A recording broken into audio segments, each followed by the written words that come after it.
The ballistic missile that crossed Japanese airspace on Tuesday morning represents something fundamentally different from the dozens of previous North Korean launches that have prompted international condemnation and Emergency Security Council meetings over the past decade. According to Japanese defense officials tracking the weapon's trajectory through ground-based radar and satellite observation, the missile traveled over northern Hokkaido before splashing down in the Pacific Ocean, approximately 1,200 miles east of the Japanese coast, marking the first time since 2017 that Pyongyang has deliberately overflown Japanese territory rather than launching into ocean areas where no sovereign airspace is violated. The launch occurred without advance warning through established notification channels that North Korea has occasionally employed for previous tests, giving Japanese authorities only minutes to activate civil defense sirens and alert citizens to seek shelter before the weapon completed its arc over inhabited territory.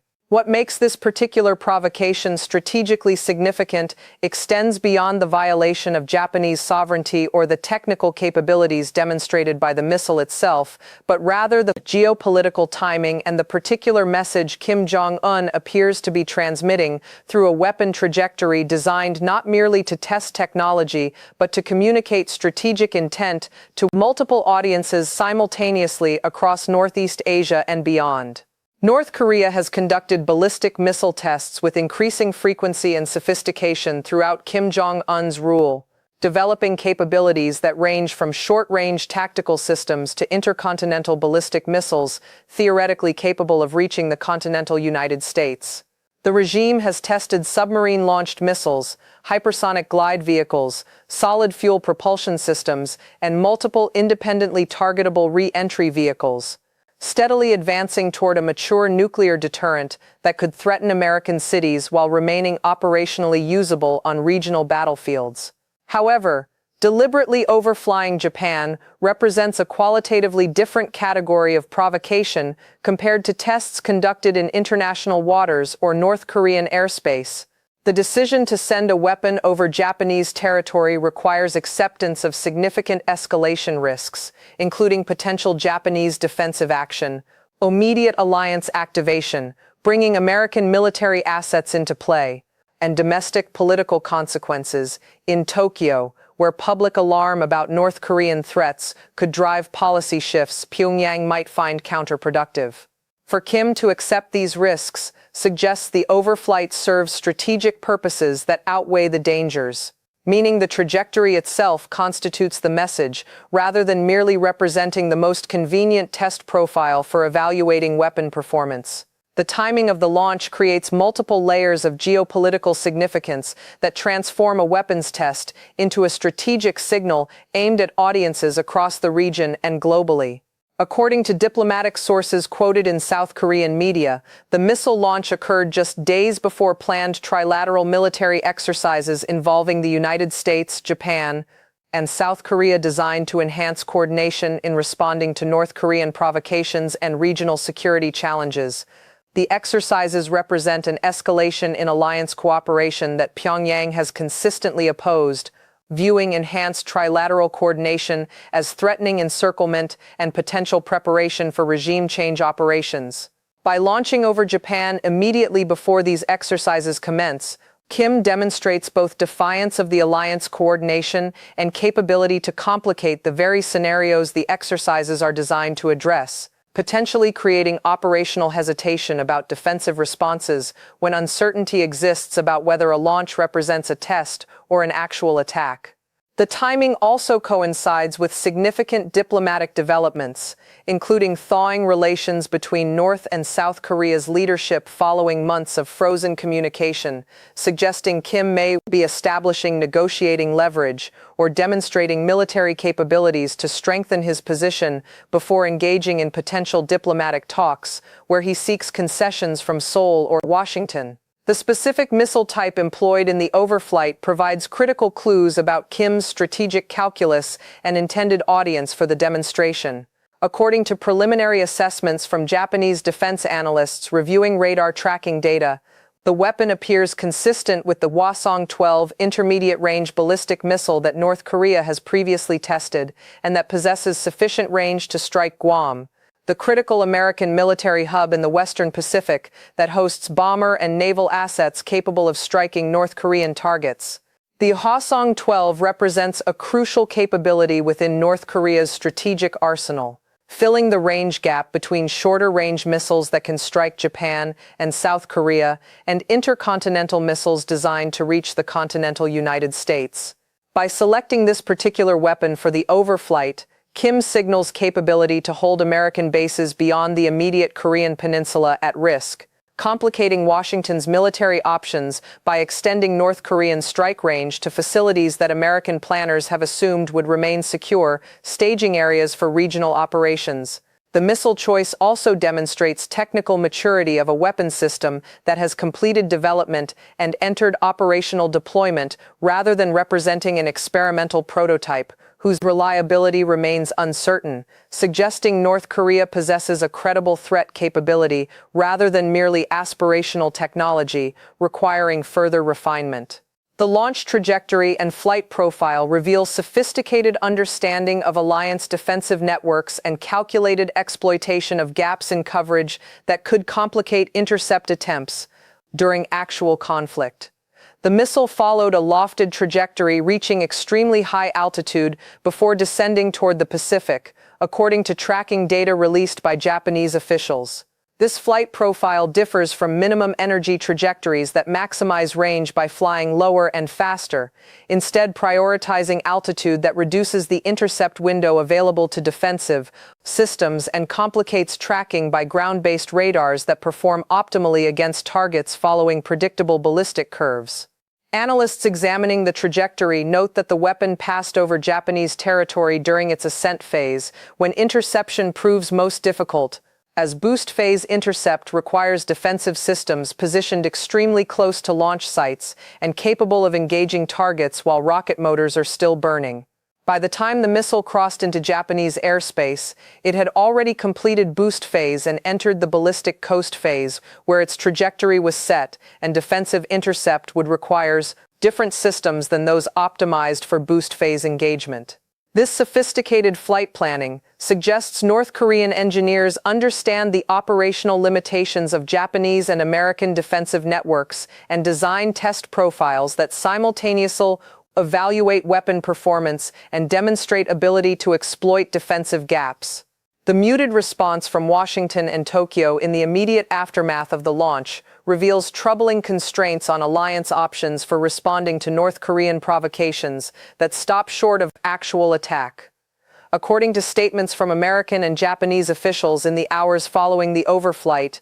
both governments condemned the launch as unacceptable violation of United Nations Security Council resolutions and reckless endangerment of civilian populations, while notably stopping short of announcing retaliatory military action or significant policy changes in response. This restrained reaction reflects the difficult strategic reality that North Korea's nuclear weapons have effectively created deterrent protection for conventional provocations that would have previously triggered military responses, with American and Japanese leaders calculating that escalation risks outweigh benefits of forceful retaliation when Pyongyang possesses nuclear-armed missiles capable of striking regional allies and potentially the American homeland. The rhetorical condemnation without substantive consequences reinforces North Korean perceptions that international criticism represents manageable costs compared to the strategic benefits of demonstrating resolve and capability to domestic audiences, regional powers, and potential adversaries, observing how Washington responds when challenged by nuclear-armed opponents. Each successful provocation that generates strong words but weak actions further erodes deterrence credibility and potentially emboldens Kim to pursue additional escalatory steps, while calculated that American responses will remain confined to diplomatic protests rather than military action. China's conspicuous silence following the launch complicates the geopolitical dynamics and suggests Beijing may view North Korean provocations as serving Chinese strategic interests, despite public statements calling for peninsular stability and denuclearization.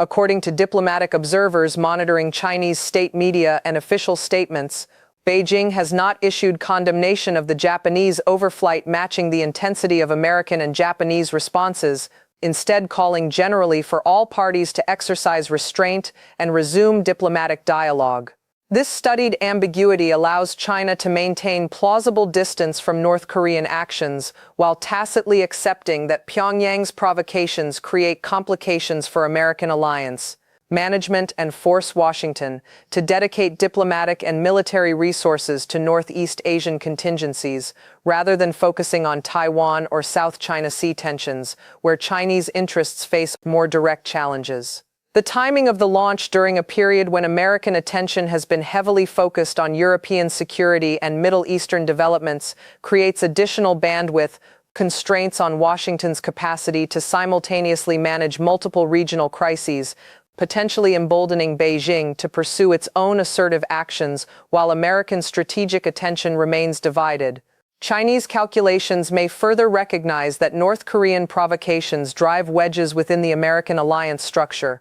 as South Korean and Japanese domestic politics create different threat perceptions and response preferences that Washington struggles to harmonize into coherent trilateral strategy. Russia's evolving relationship with North Korea adds another dimension of geopolitical complexity that potentially enables Kim's provocations through diplomatic protection and economic lifelines that reduce isolation costs. According to intelligence assessments cited in Western media reports, North Korea and Russia have expanded cooperation following Moscow's invasion of Ukraine, with suspected weapons transfers, including artillery ammunition that Russian forces require for sustained operations and potential North Korean provision of munitions in exchange for Russian technology assistance, food aid, and diplomatic cover in international forums. This developing alignment gives Kim additional strategic options for resisting international pressure, as Russian vetoes in the Security Council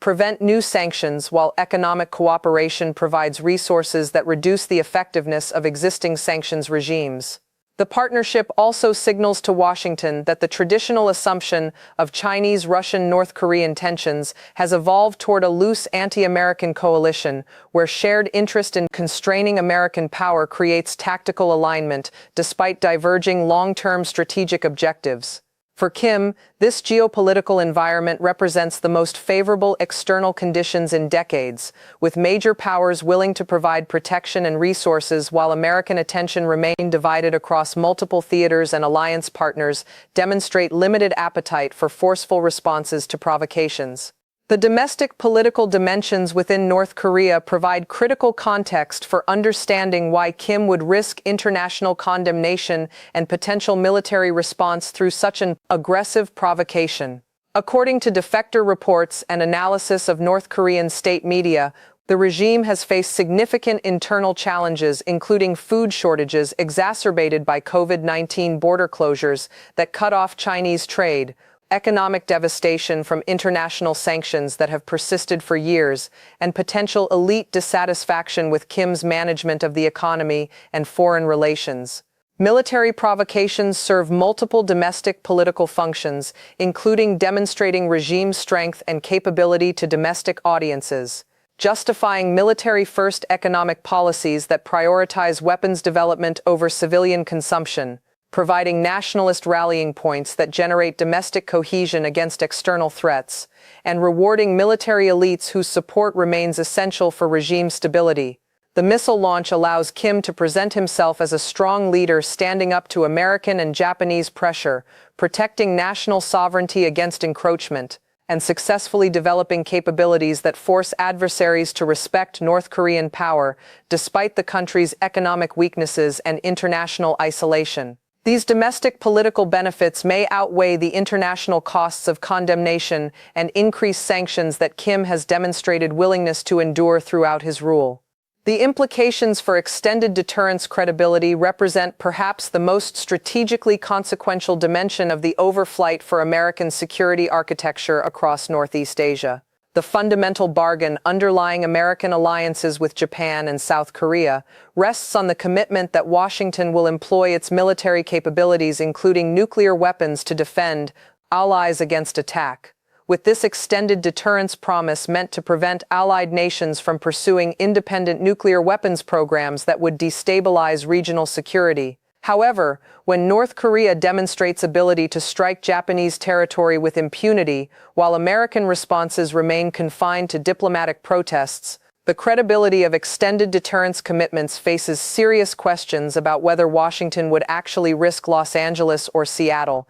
to defend Tokyo or Seoul. According to analysts monitoring Japanese political discourse, conservative politicians and security experts have begun openly questioning whether Japan requires independent nuclear deterrent or enhanced offensive capabilities, rather than continuing to rely exclusively on American protection that appears increasingly uncertain as North Korean capabilities mature. These debates remain politically sensitive given Japan's post-war pacifist constitution and strong domestic opposition to nuclear weapons, but the repeated cycle of North Korean provocations followed by ineffective international responses gradually shifts political possibility toward options that would have been unthinkable in previous decades. South Korean calculations face similar deterrence dilemmas with additional complications from proximity to North Korean artillery and the vast economic costs that would result from conflict on the peninsula. According to polling data cited in South Korean media, public opinion remains deeply divided between those prioritizing engagement and eventual reunification versus those advocating for stronger military responses to northern provocations and enhanced alliance coordination with the United States and Japan. The overflight of Japan rather than South Korean territory creates interesting political dynamics where Seoul faces pressure to demonstrate solidarity with Tokyo and trilateral alliance coordination, while simultaneously managing domestic constituencies, skeptical of policies that could provoke North Korean retaliation against South Korean territory. The delicate political balancing act becomes further complicated by progressive elements within South Korean politics that view American military presence and alliance commitments as obstacles to inter-Korean reconciliation and eventual peaceful unification, creating domestic political constraints on Seoul's ability to fully align with Washington and Tokyo on coordinated responses to northern provocations. The question of what Kim Jong-un actually hopes to achieve through this particular provocation admits multiple possible answers that are not mutually exclusive, suggesting the overflight serves several simultaneous strategic objectives rather than pursuing a single clear goal. The most immediate objective likely involves establishing leverage before potential diplomatic negotiations, demonstrating capabilities and resolve that strengthen North Korea's bargaining position if talks resume over sanctions relief, security guarantees, or other concessions Pyongyang seeks from Washington and regional powers. However, the provocation also serves longer-term strategic purposes, including normalizing increasingly aggressive behavior so that future provocations generate diminished international response, testing alliance cohesion by exposing disagreements between Washington, Tokyo, and Seoul about appropriate responses, and signaling to domestic audiences and regional observers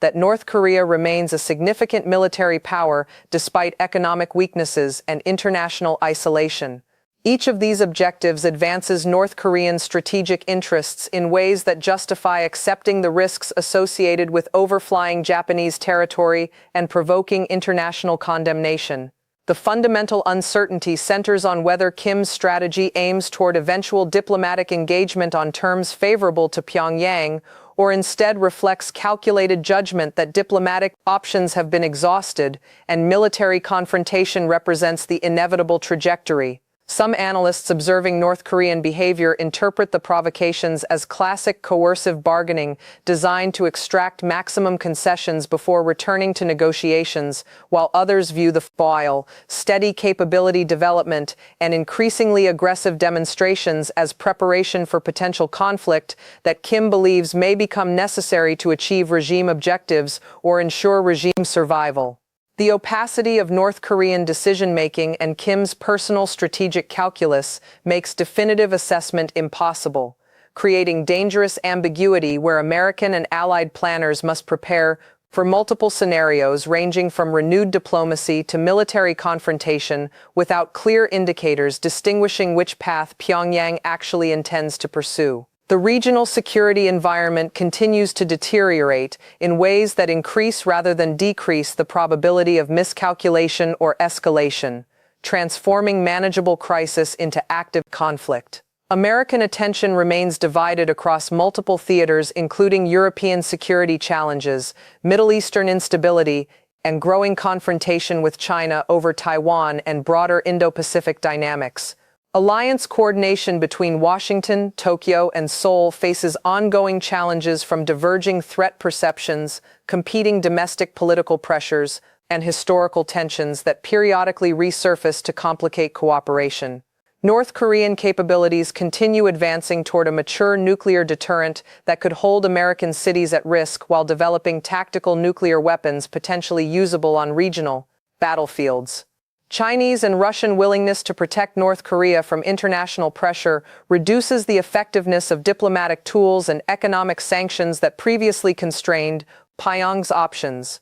Each of these dynamics creates increased risk that routine provocation transforms into actual crisis through miscommunication, misperception, or deliberate escalation by actors who calculate that advantages outweigh the dangers of pushing tensions to the brink. Whether Kim Jong-un's strategy ultimately leads toward renewed diplomatic engagement under terms acceptable to Washington and regional allies, or instead continues escalating through increasingly dangerous provocations that eventually cross thresholds, triggering military responses remains genuinely uncertain.